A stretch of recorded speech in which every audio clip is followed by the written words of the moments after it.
Good morning, students. How are you? I welcome to my YouTube channel tricky English by Haren sir में आप लोगों का बहुत बहुत स्वागत करता हूं। डियर स्टूडेंट्स, जैसा कि आप जानते हैं कि माध्यमिक शिक्षा सेवा चयन बोर्ड ने उत्तर प्रदेश की परीक्षाओं का ऐलान कर चुका है और डेट भी निर्धारित कर दिया है।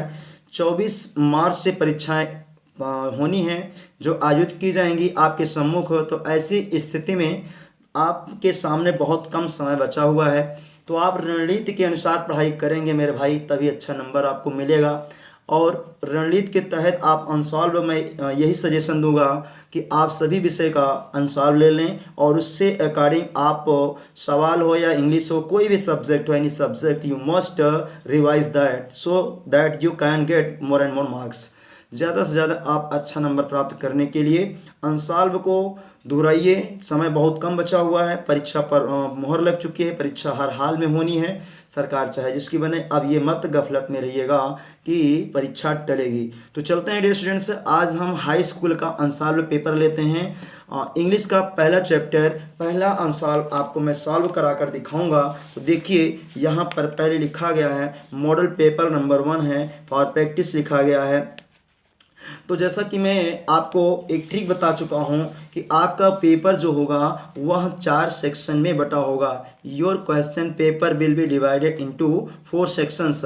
आप एक ट्रिक से याद कर सकते हैं कि जैसे आप यहां पर देखें, आपका क्वेश्चन जो होगा वह रहेगा री राइट, जैसे यहाँ पर देख लें री, उसके बाद यहाँ पर देख लें राइट, उसके बाद री राइट ग्रामर, उसके बाद यहाँ पर देख लें एंड लिटरेचर। तो ये आपका 4 सेक्शन में पेपर बटा रहेगा। तो यहाँ पर डियर स्टूडेंट देखें, री का मतलब क्या है? रीडिंग।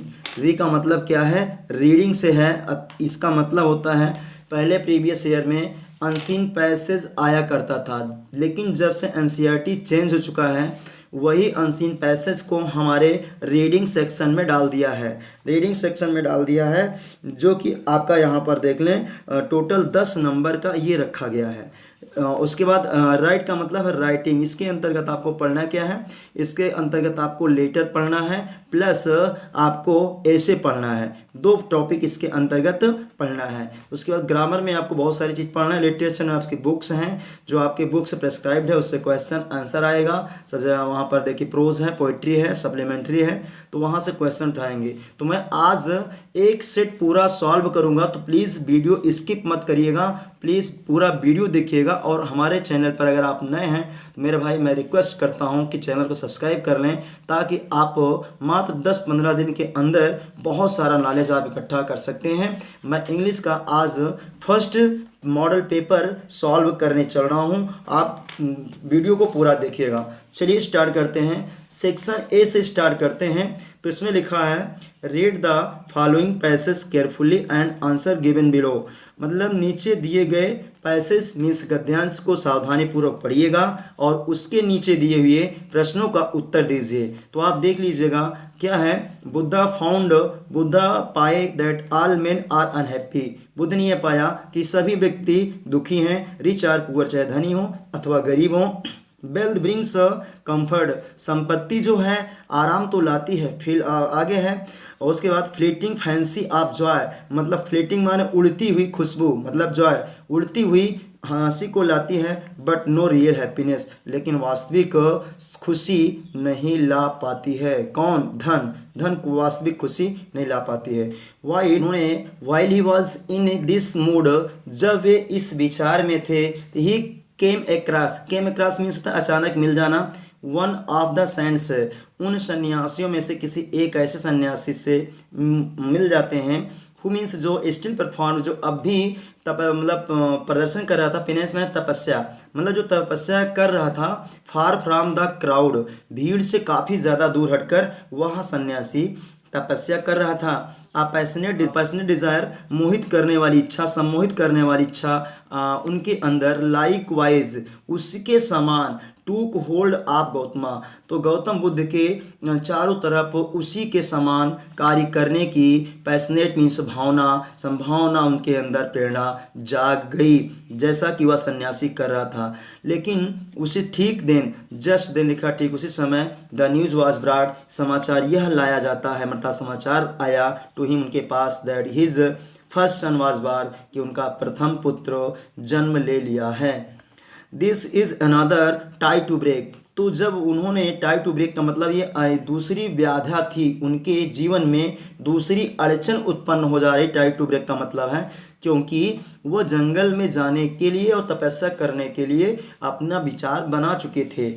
तो यहाँ पर कह रहे दूसरी बाधा हो गई। गौतम सेड गौतमा, गौतम बुद्ध बोले आगे, he felt like a man, उन्होंने तब ऐसा अनुभव किया, whose house is on fire, मतलब जिसका घर जल रहा हो, मतलब ऐसा उनके मन में या हृदय में महसूस हुआ। कहने का अर्थ है उनका दिल, उनके विचार, उनका मन तो उस सन्यासी की तरह परफॉर्म करने का है जो जंगल में है, लेकिन इनको समाचार मिल रहा है कि आपके एक पुत्र पैदा हुआ है, पुत्र जन्म लिया है। तो ये तो इनका मूड तो बन गया था पूरा का पूरा जंगल जाने का। तो यही कह रहे हैं उनका घर जल रहा है, उनके अंदर एक तृष्णा है, प्यास है जंगल में जाने की। उसके बाद है आगे जाते हैं तो आगे, एट नाइट, रात्रि में, he awoke in a great agony, agony means होता है कष्ट, वह अत्यधिक कष्ट के साथ रात्रि में जागते हैं। आप स्पिरिट अत्यधिक कष्ट वाली आत्मा के साथ जागते हैं।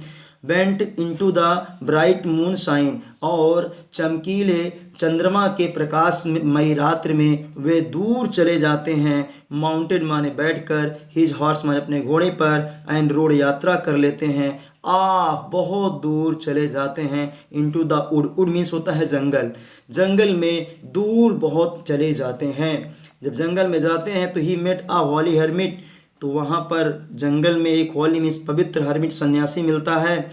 In the Vindhya mountains, Vindhya पर्वत पर एक सन्यासी मिलता है। एंड टॉक टू हिम, उनसे बातचीत करते हैं। But he was not satisfied, लेकिन गौतम बुद्ध संतुष्ट नहीं थे। देन तब he went to the jungle, तब वे जंगल की तरफ और आगे बढ़ जाते हैं। विथ 5 डिसिपल्स, 5 शिष्यों के साथ जंगल की तरफ आगे बढ़ जाते हैं।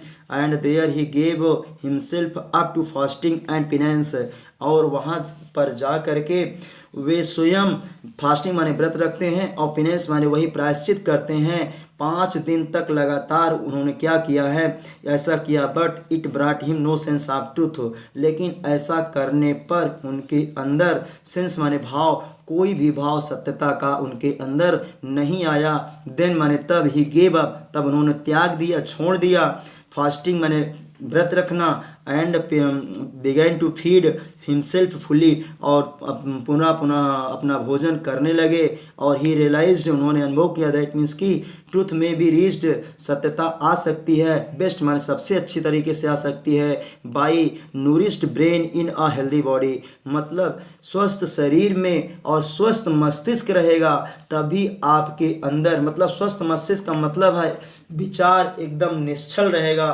तभी आपके मन में सत्यता आएगी। तो डियर स्टूडेंट्स, ये तो हो गया आपका अर्थ, लेकिन अगर आपको अर्थ नहीं आता है तब पर भी क्वेश्चन का अर्थ पढ़ना आपको आना चाहिए। ये तो मेरा पहला वीडियो है, इसमें मैं बता दे रहा हूँ अर्थ, अदरवाइज अगले वीडियो में सिर्फ आपको क्वेश्चन टिक कराने के लिए स्टाइल बताऊंगा, कहाँ से कहाँ तक आपको लिखना है। तो पहला क्वेश्चन आपका देख लें, Buddha found out a very specific thing, what was that. इसका अर्थ तो आपको निकालना पड़ेगा। बुद्धा फाउंड, बुद्ध ने पाया, out a very specific thing, बहुत विचित्र बात पाई, व्हाट वाज दैट, वह क्या थी। तो डियर स्टूडेंट्स, इसका उत्तर आपको पहले से लेकर के यहाँ तक लिखें, यहाँ पर यहीं से स्टार्ट कर देना है, यहाँ तक पूरा तक लिख देना, इसका उत्तर समाप्त हो जाएगा। यहाँ तक पूरा इसमें समाप्त हो गया।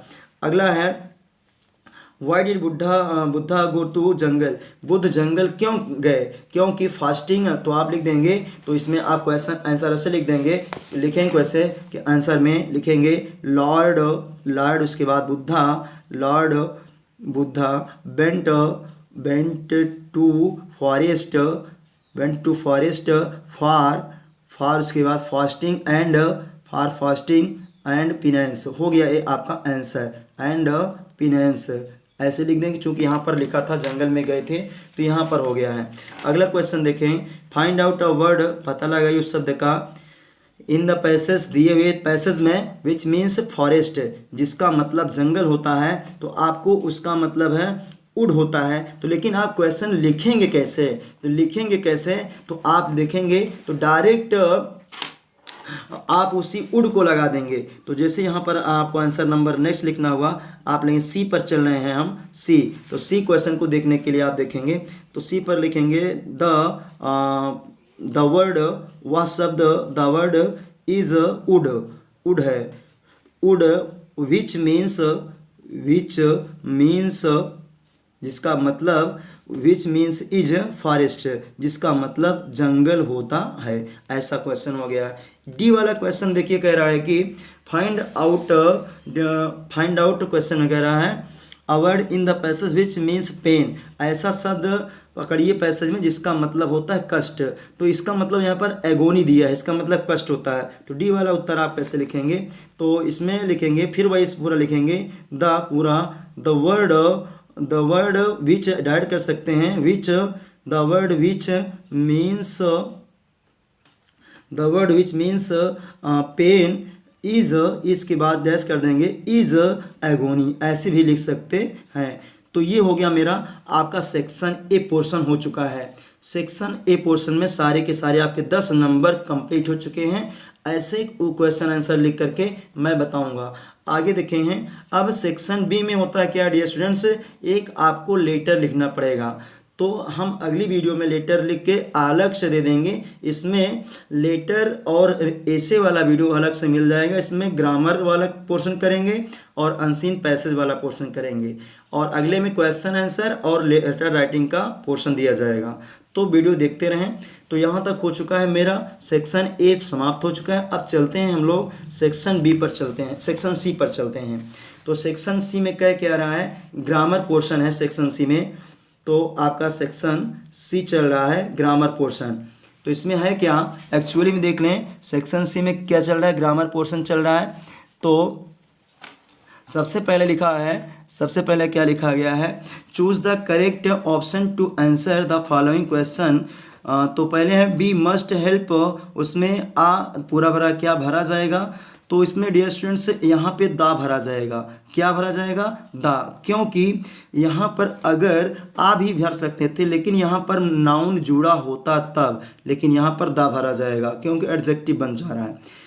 Identify the tense used in this following sentence, इस वाक्य में प्रयोग किए गए टेंस का प्रयोग पहचान कीजिएगा। He gave me a book को, तो डियर स्टूडेंट जानते हैं जिसमें सेकंड एमबी लगी रहती है वो पास्ट इंडेफिनिट टेंस कहलाता है। इसकी ट्रिक मैं बनाया हूँ कि आजा दाई गए स्वर्ग में सेकंड एमबी से।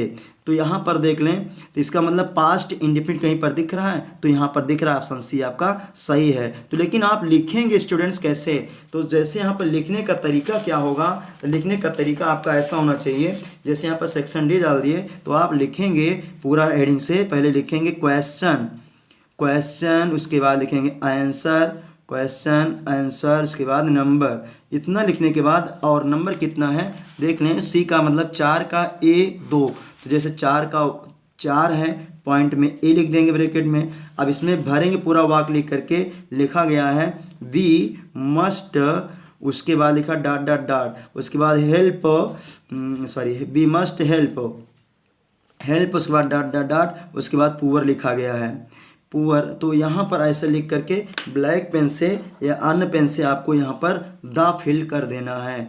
तो ये आपका फिर अगला क्वेश्चन लिखेंगे या ए कर देंगे, 4 के बाद यहाँ पर ऐसा कर लें, ए यहाँ पर डाल दें, फिर बी यहाँ पर डाल दें, इजी हो जाएगा। बी में जैसे कहा था तो आपका बी क्वेश्चन क्या था, बी का क्वेश्चन था कि प्रेजेंट मतलब आप लिख लेंगे ही गेव मी, तो ही गेव मी, उसके बाद पूरा वाक्य छाप लें, ही गेव मी, उसके बाद he gave me a book को, he gave me a book. उसके बाद इसमें पूछा टेंस, तो टेंस इज ऐसे लिख लेंगे, टेंस इज, उसके बाद डैश करके ब्लैक पेन से लिख लेंगे पास्ट इंडेफिनिट। ये हो चुका आपका इतना पास्ट इंडेफिनिट। नेक्स्ट क्वेश्चन पर ऐसे आप ए बी हो चुका है, अब ऐसे सी कर देंगे चौथे का सेक्शन में। तो ऐसे आप करते हुए चले जाएंगे। सी में क्या कह रहा है, थर्ड में कह रहा है कि how many parts of speech are there in numbers.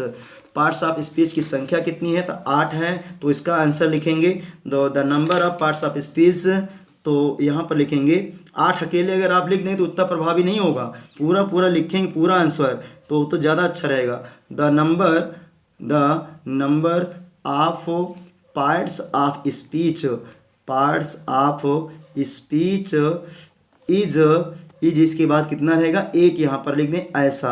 अब जब कुछ छात्र क्या करेंगे कि डायरेक्ट यहीं पर 8 लिख देंगे, तो उतना अच्छा प्रभावी ये उत्तर आपका नहीं होगा।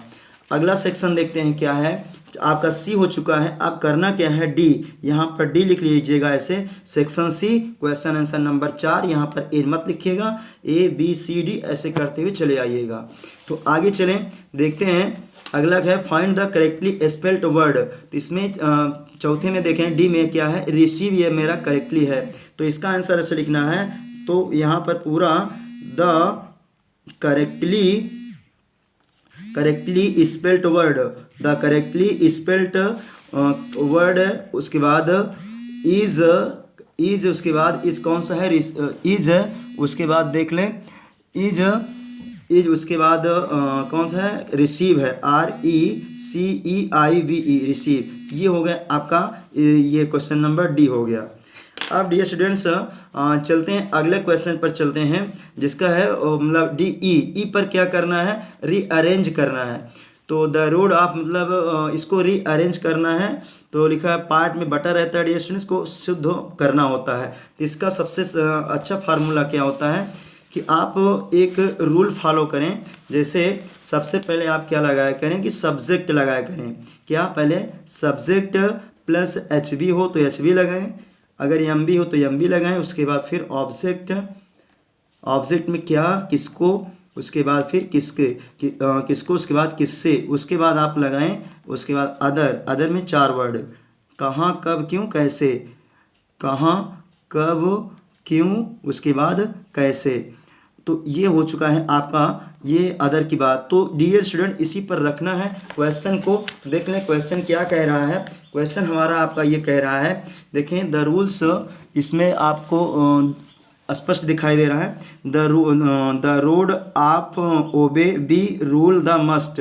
तो सबसे पहले इसमें स्टूडेंट्स उठा लें, सबसे पहले यहाँ पर क्या कह रहा है, सबसे पहले इसमें कह रहा है कि आपको सब्जेक्ट ढूंढना है। सबसे पहले सब्जेक्ट, तो सब्जेक्ट में लिखा गया बी, तो यहाँ पर बी दिखाई पड़ रहा है, नहीं पड़ रहा है, उसके बाद देख रहे हैं। तो देखें सबसे पहले आपको क्या लगाना है, सब्जेक्ट लगाना है। तो सब्जेक्ट में क्या दिखा है, बी, तो यहाँ पर लगा देंगे, बी लगा देंगे। उसके बाद बी के बाद लिखा गया है बी मस्ट, तो यहाँ पर हेल्पिंग वर्ब है आपको बी मस्ट। उसके बाद ये स्टूडेंट्स आप देखें MB क्या है, ओबे यहाँ पर लिखा गया है, we must obey, we must obey. उसके बाद क्या करना, ऑब्जेक्ट में इसके अंदर 3 शब्द होता है, क्या करना है, ओबे मीन्स होता है आज्ञा का पालन करना है। बी मस्ट ओबे द लगाएंगे, उसके बाद the rules of the road ऐसे कर देंगे, we must obey the rules of the road. ये आपका हो गया इतना। मेरा क्वेश्चन नंबर 4 का जो इसमें 5 तक था, ई तक था, ये मेरा क्वेश्चन आपका तैयार हो गया है, एक एक नंबर का था। अब change the followings as the directed in the brackets, जैसा कोष्ठक में कहा गया है उसको वैसे ही आप बदलिएगा। तो इसको हम अगले पन्ने में आपको समझा रहे हैं। अब आप क्या करेंगे, सबसे पहले बोल रहा है, क्या बोल रहा है,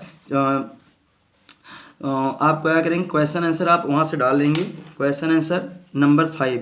तो यहाँ पर कर लेंगे क्वेश्चन, उसके बाद आंसर, क्वेश्चन आंसर कितना है 5 का, फिर वैसे करके यहाँ पर नंबर 1 कर लेंगे, उसके बाद आंसर पे आ जाएंगे।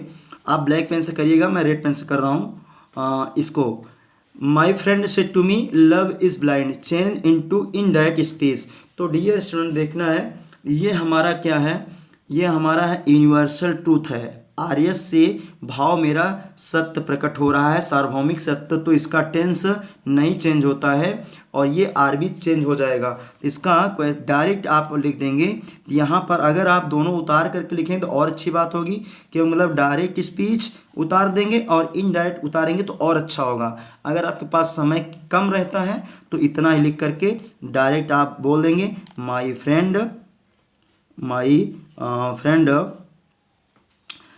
फ्रेंड, यहाँ पर माई फ्रेंड, उसके बाद told, my friend told me, यहाँ पर जो लगेगा कंजंक्शन दैट लगेगा, दैट, उसके बाद कुछ नहीं चेंज होगा, स्मॉल में कर देंगे, लव इज का इज ही रहेगा, लव इज ब्लाइंड, ये यूनिवर्सल फैक्ट है।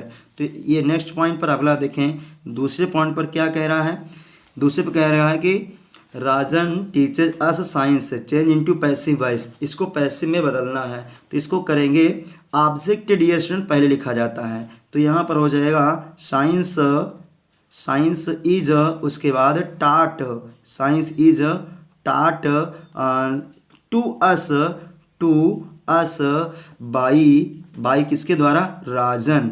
इसका डियर स्टूडेंट एक पैसिव वॉइस और बन सकता है, कैसे, अस से बना सकते हैं, यहाँ पर देख लें अस से कैसे हो जाएगा, इसका वी आर टाट, उसके बाद क्या, साइंस, वी आर टाट साइंस बाई राजन, ये दोनों बन सकता है पैसिव वॉइस, चाहे जो आप मर्जी के हैं। और ज़्यादातर कंपटीशन में सजीव वाला सही माना जाता है और ये गलत माना जाता है।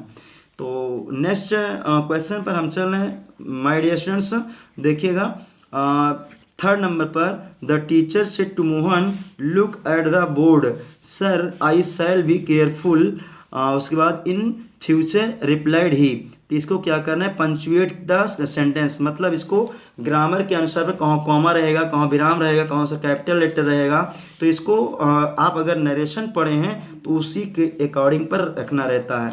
तो आपका क्वेश्चन नंबर थर्ड है, तो आंसर यहाँ पर देख लेंगे, द, पहले तो द का इस कैपिटल से कर देंगे द, उसके बाद क्या लिखा टीचर, तो द टीचर, उसके बाद सेड को वैसे रहने देंगे, सेड, उसके बाद फिर टू मोहन के बाद डियर स्टूडेंट्स यहाँ पर कॉमा लगेगा, फिर डैश रहेगा, फिर डबल इनवर्ट कॉमास।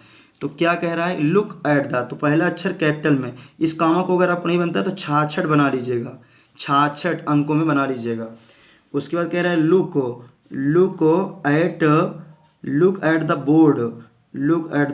बोर्ड, ये इतना बोला गया है। तो sir I shall be careful in future replied he, तो यहाँ पर देख लें ये फुल स्टॉप करके कॉमा कर हो गया है। अब वो बोल रहा है, फिर डबल इन कॉमा करेंगे तो 66, क्योंकि उसको पलटी नहीं मारना है, वैसे करना है। तो सर उसके बाद कॉमा दे कर देंगे, सर आई का इस्तेमाल में कैपिटल हो जाएगा, I shall be careful in future, उसके बाद क्या लगाएंगे, यहाँ पे कॉमा लगाएंगे, यहाँ पे डबल इन कॉमा 99 लगाकर क्लोज कर देंगे, और ही मतलब रिप्लाइड ही, तो ऐसे यहाँ पर लिख देंगे रिप्लाइड ही, ऐसे यहाँ पे लगा देंगे। तो ये आपका थर्ड नंबर क्वेश्चन कंप्लीट हुआ। अब चलते हैं तो यहाँ पर फोर्थ नंबर पर देखते हैं, यहाँ पर reordering not till he gone study he had to, ये भी रीऑर्डिंग करना था, और इसमें जो था इसको भी रीऑर्डिंग करना था, मतलब सही सेंस में यहाँ पर रीऑर्डिंग करना है। तो चौथा क्वेश्चन देख लेते हैं। चौथा क्वेश्चन है कि इसका सबसे पहले वही बात है, सब्जेक्ट, जितना भी रीऑर्डिंग आएगा सबसे पहले आपको सब्जेक्ट ढूंढना है। तो सब्जेक्ट में यहाँ पर ही है तो ही लिख दीजिएगा, ही, उसके बाद हेल्पिंग वर्ब या एम बी हेल्पिंग वर्ब है, ही, इसके बाद नॉट है, ही हैड नॉट टू, उसके बाद से सब्जेक्ट ही हैड, उसके बाद नॉट लगा दें यहाँ पर टू, उसके बाद एम बी थर्ड लगता है, गॉन यहाँ पर दिया है, उसके बाद फिर ही हैड नॉट गॉन, यहाँ पर टू लगेगा, दिल्ली, उसके बाद स्टडे यहाँ पर हो गया, ये बात हो चुकी है। तो अब ये हो गया रीऑर्डिंग। अगला है complete the spelling of the following words. तो ये क्वेश्चन नंबर जो 5 है स्टूडेंट्स, इसमें लिखा गया है गिल्टी लिखा गया है, यहाँ पे भरा जाएगा UI। तो यहाँ पर गिल्टी जब लिखेंगे GUILTY गिल्टी भरा जाएगा। तो ये हो चुका है मेरा सेक्शन C का क्वेश्चन नंबर 5। अब हम लोग चलेंगे क्वेश्चन नंबर 6 की तरफ, जो ट्रांसलेशन है 5 नंबर का है। तो आप ऐसे ही पूरा बढ़िया सजा करके ब्लैक पेन से क्वेश्चन आंसर नंबर, उसके बाद कितना है 6, ऐसे लिख लीजिएगा। तो अब इसका हम ट्रांसलेशन देखने, आपको सिर्फ हिंदी नहीं छापना है, इसके इंग्लिश को ट्रांसलेट करके लिखना है। तो देखें, जैसे अब यहाँ पर कह रहा है कि वृक्ष हमारे देश की अमूल्य निधि है, तो इसको पहले वर्ब टू बी का मैं ट्रांसलेशन करने की 5-6 रूल्स बताए हैं, जो गोल्डन रूल्स है। अगर आप हमारा वीडियो नहीं देखे हैं तो डिस्क्रिप्शन बॉक्स में या प्ले लिस्ट में जा करके जो प्रेजेंट इंडेफिनिट वाला टेंस होगा उसको देख लीजिएगा। वहाँ पर मैं स्पष्ट वी, उसके बाद TVTINR इसके विषय में बहुत विस्तार से बताया हुआ हूँ। इसका मतलब यह होता है दोस्तों कि सबसे पहले हम वाक्य में वर्ब टू डू और वर्ब टू बी की पहचान करते हैं। जिसमें वह काम होता है उसे वर्ब टू डू कहते हैं, और जिसमें कार्य नहीं होता है उसे वर्ब टू बी कहते हैं। तो इसी को पहचान करते हुए और ब्रेकर्स जो आए हैं उनको लगाते हुए हम आगे बढ़ जाते हैं। तो वृक्ष हमारे देश की अमूल्य निधि है, इसमें कोई काम नहीं हो रहा है, तो ये हमारा वाक्य वर्ब टू बी है। तो इसका रूल आपके माइंड में होना चाहिए। तो यहाँ पर क्या होगा, ट्रीज से स्टार्ट करेंगे, ट्रीज, उसके बाद आर, ट्रीज आर द, निधि का मतलब ट्रीजर, ट्रीजर मीन्स खजाना, अमूल, तो ट्रीज आर इनवैल्यूएबल, अमूल का मतलब होता है इनवैल्यूएबल, जिसका कोई मोल ना लगा सके। उसके बाद ट्रीजर, ट्रीजर मीन्स होता है खजाना, फुल स्टॉप कर दिया। वृक्ष हमें केवल ईंधन व फल ही नहीं देते बल्कि वे हमें इमारती लकड़ी भी देते हैं। तो यहाँ पर देखें द ट्रीज, यहाँ पर अब द लग जाएगा क्योंकि एनाफोरिक यूज हो गया है। पहले द ट्रीज, उसके बाद गिव देते हैं, गिव्स लगा लेंगे, give the trees give us not only, give us, उसके बाद नॉट ओनली। अब यहाँ पर कहेंगे नॉट ओनली, यहाँ पर क्यों लग रहा है, ये रूल्स है, आप आगे जाएंगे। गिव अस नॉट ओनली, क्या क्या नहीं देते हैं, नॉट ओनली पहले है ईंधन, ईंधन का मतलब फेल लगा लेंगे, फेल, उसके बाद आगे है फ्रूट, है फ्रूट, उस बल्कि, बल्कि means but also, but also क्या देते हैं, इमारती लकड़ी, बिल्डिंग यहाँ पर लगा सकते हैं, बिल्डिंग वुड, बिल्डिंग वुड। अब यहाँ पर वुड, ये हो गया फुल स्टॉप। आगे हमें अधिक से अधिक पेड़ लगाना चाहिए, ये शुड का स्टूडेंट्स है, यूज़ है तो वी, उसके बाद यहाँ पर शुड, बी शुड। अब यहाँ पर प्लांट लगाने की मीनिंग होता है plant, we should plant more and more plants. तो यहाँ पर मोर एंड मोर